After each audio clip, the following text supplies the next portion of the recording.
Hi, hello, and welcome to Stavana Health Tips. Sri multi speciality hospital doctor chest physician Srinivas గారితో ఉన్నాము. Hello అండి, నమస్కారం. నేను doctor T Srinivas, pulmonologist, Sri multi speciality clinic, Vengalrao Nagar, Hyderabad. Sir, ఈ సీజన్లో flu అను asthma బాగా ఎక్కువ అవుతూ ఉంటుంది సార్. వాళ్ళు ఎలాంటి జాగ్రత్తలు తీసుకోవాలంటారు? అవునండి, ఫ్లూ జనరల్గా సీజనల్గానే ఎక్కువ ఉంటుందండి. మన భారతదేశంలో చూసినట్టయితే జూన్ మంత్ నుంచి సెప్టెంబర్, మళ్ళీ సెకండ్ సర్జ్ కూడా దాన్ని నవంబర్ నుంచి జనవరి మధ్యలో ఉంటుంది. సో ఈ ఫ్లూ నుంచి రక్షణ పొందాలంటే దీనికి వ్యాక్సినేషన్ ఒకటే ప్రివెన్షన్ అండి. సో ఈ వ్యాక్సిన్ మనం 2 సంవత్సరాల పిల్లాడి నుంచి మనం పెద్దవాళ్ళందరికీ కూడా ఇచ్చుకోవచ్చు. సో ఎవరు వ్యాక్సిన్ వేసుకోవాలనే దానికి క్రైటీరియా తీసుకున్నట్టయితే, ఎవరికైతే శ్వాసకోశ సమస్యలు తరచుగా వస్తాయో, ఆస్తమా, సిఓపిడి, లేదా ఏదన్నా కోమార్బిడిటీస్, ఇప్పుడు డయాబెటిక్ ఉన్న వాళ్ళు కానివ్వండి, ఏదైనా ట్రాన్స్ప్లాంట్ చేయించుకున్న వాళ్ళు కానివ్వండి, ఇంప్లాంట్స్ పెట్టించుకున్న వాళ్ళు కానివ్వండి, ఇలాంటి వాళ్ళు తప్పకుండా వేయించుకోవాలి. సార్, ఇప్పుడు ఈ సీజనల్గా చాలామందికి ఊపిరి పీల్చుకోవడం, చల్లటి గాల్లో తిరుగుతూ ఉంటారు కొంతమంది. వాళ్ళకి ముక్కు పట్టేసినట్టుగా అయిపోతుంది. అలాంటి వారికి మీరు ఎలాంటి సలహా ఇస్తారు?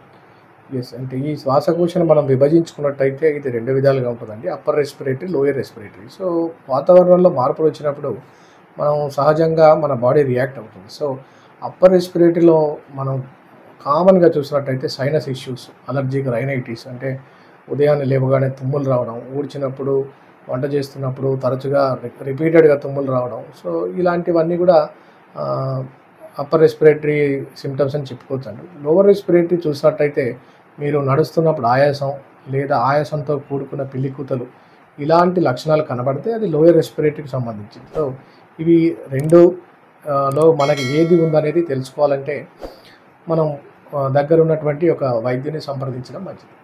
సార్, మీరు ప్రాక్టీషనర్ కాబట్టి మీకు ఎట్లాంటి పేషెంట్లు వస్తూ ఉంటారు సార్ ఈ వ్యాధితో?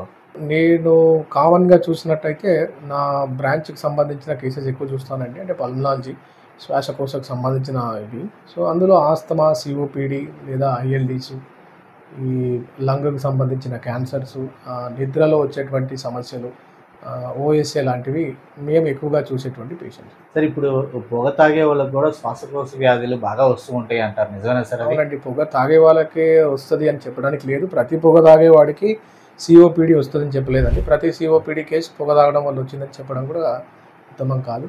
సో ఇప్పుడు పెరుగుతున్నటువంటి పొల్యూషన్, ఈ పొల్యూషన్ బారిన పడినా కూడా ఎప్పుడైతే ఒక ప్రెగ్నెంట్ ఉమెన్ తన ఊంబులో ఉన్నటువంటి ఫీటస్ కూడా ఈ పొల్యూషన్ బారిన పడ్డా అతనికి ఫ్యూచర్లో ఈ అబ్స్ట్రక్టివ్ ఎయిర్వే డిసీజ్ వచ్చే ఛాన్సెస్ కూడా ఎక్కువ. సార్, ఈ శ్వాసకోశ వ్యాధి రాకుండా ఉండాలంటే ప్రజల్లో ఎలాంటి అవగాహన కలిగి ఉండాలి సార్? సో రాకుండా ఉండాలి అని అంటే మనం తీసుకోవాల్సిన ముఖ్యమైన జాగ్రత్తలు, ఒకటి మాస్క్ పెట్టుకోవడం అండి. అంటే మీరు చూసినట్టయితే బయట పొల్యూషన్, పార్టికులేట్ మ్యాటర్ 2.5 మైక్రాన్స్ కంటే ఎక్కువ ఉన్నప్పుడు వాటిని మనం తరచుగా మన రెస్పిరేటరీ సిస్టమ్ అనేది ప్రపంచానికి ఎక్స్పోజ్ అవుతుంది. కాబట్టి మనం పీల్చుకునే గాలిలో కలుషితం, అంటే ఈ పార్టికల్స్ ఎక్కువ ఉంటే, ఈ దుమ్ము ధూళి పదార్థాలు ఎక్కువ ఉన్నప్పుడు అవి మనం ఇన్స్పైర్ చేస్తాం. సో అవి లోపలికి వెళ్ళి కాస్త ఇన్ఫ్లమేషన్ని ఇన్సైట్ చేస్తాయి. సో వీటి బారిన పడకుండా ఉండడానికి మాస్క్ మిమ్మల్ని కాపాడుతుంది. సో మన ఇంటి చుట్టూ పరిసరాల్లో ఏదైనా ఫ్యాక్టరీస్ కానివ్వండి, దుమ్ము ధూళి ప్రొడ్యూస్ చేసే ఏమైనా ప్లేసెస్ ఉంటే సో వాటి నుంచి జాగ్రత్త పడ్డాం. సో అలాంటి ప్రదేశాల్లో తలుపులు వేసుకోవడం, వెంటిలేషన్ సరిగా ఉంచుకోవడం, ఏదన్నా మెష్ వాడడం, సో ఇలాంటి జాగ్రత్తలు తీసుకుంటే మంచిది. ఈ శ్వాసకోశ వ్యాధులు వచ్చాయని చెప్పి ఎలాంటి టెస్టులు చేస్తారు సార్? వాటికి ఎలాంటి ఏ టెస్టులు చేయించుకోవాలి?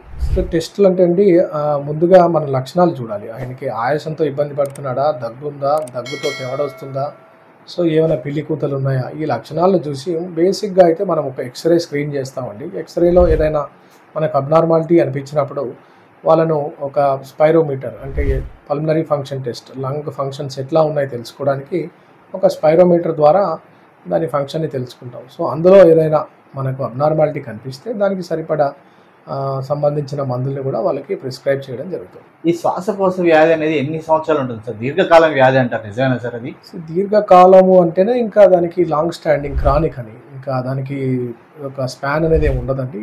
అది మనతోనే ఉంటుంది. ఇంకా అది జాగ్రత్తలు తీసుకోవడమే మన చేతిలో దాన్ని అదుపులో పెట్టుకోవచ్చు, లక్షణాలని కంట్రోల్ చేసుకోవచ్చు. సో వ్యాధిని పూర్తిగా తీసేయడం అనేది ఉండదు. Thank you sir. Thank you అండి, thank you. And please subscribe and like Shravana health tips channel for further updates. Thank you. మీకేమైనా డౌట్స్ ఉంటే కామెంట్ రూపంలో తెలియజేయండి. Please like, share and subscribe Shravana health tips. Please follow Insta and Facebook also. Thank you.